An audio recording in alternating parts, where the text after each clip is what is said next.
the 8 a.m. podcast, presented by Train the Teacher.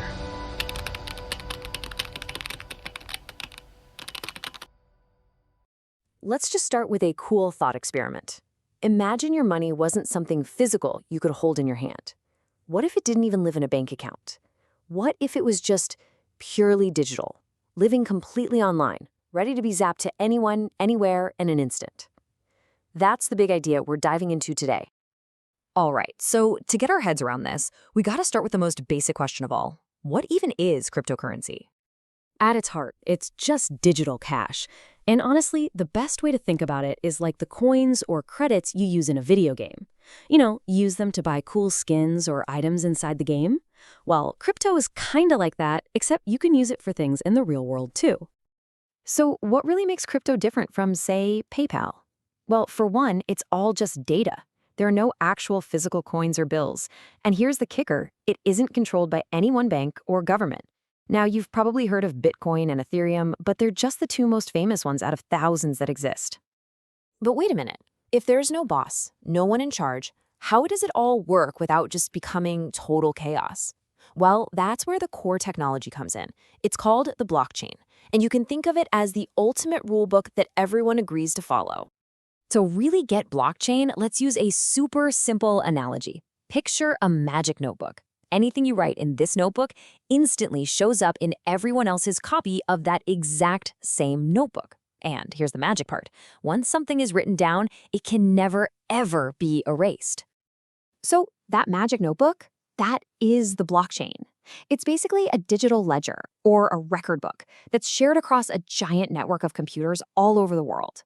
And because everyone has a copy, and they all have to match perfectly, it's incredibly hard for anyone to cheat the system or spend money they don't actually have. So here's how that magic notebook works in practice. Let's say you send some crypto to your friend. That transaction gets broadcast to the whole network. Then a bunch of computers work to verify it's legit and add it as a new block to the chain of records. Instantly, everyone's copy of the notebook gets updated, and that transaction is locked in for good. And this super powerful system leads to one of crypto's biggest and most revolutionary ideas, cutting out the middleman. We're talking about a world where you don't need banks for certain things. Think about how you pay for stuff right now. When you use a debit card or an app like PayPal, there's always a bank sitting in the middle, taking a little fee and processing everything. Crypto just completely changes that. The transaction is what we call peer-to-peer. It goes directly from your digital wallet to your friends. And the whole blockchain network confirms it instead of a single bank. Okay, so that's the how it works. But let's get to the why. Like, why should any of this actually matter to you? This is where we get into the cool stuff and, yeah, the risky stuff too. It's a totally fair question. Is this just some really complex computer project for nerds? Or can you actually use it for things in your day-to-day life? Well, people are starting to use it for some pretty cool things. You've probably heard of NFTs. That's crypto tech that lets you own a unique piece of digital art. It's also showing up in video games for buying special items. Of course, some people trade it like stocks, trying to make money, but let me be clear, that is a high-stakes gamble. And slowly, some stores are starting to accept it for things like clothes or even food. And speaking of gambles, that brings us to a really, really important section. Because this whole world is so new and different, you have got to be smart and play it safe. Look, the excitement around crypto is totally real, but it's kind of like the Wild West right now. It's not regulated. That means there's no safety net like you get with a bank, so all the responsibility for keeping your digital cash safe is completely on you. So here are the big things you have to remember. First, prices can swing like crazy. We're talking way up one day, way down the next. Second, the internet is full of scams, and scammers love crypto. If a deal looks way too good to be true, it is. Third, your crypto is protected by a secret code or key.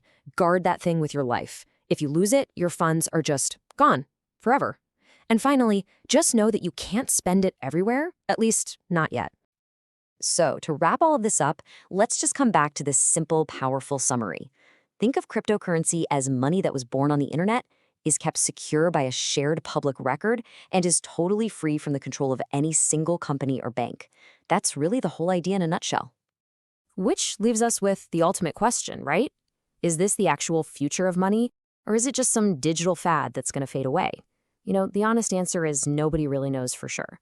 The story of crypto is still being written, and you're here to see what happens next. Thanks for hanging out with me.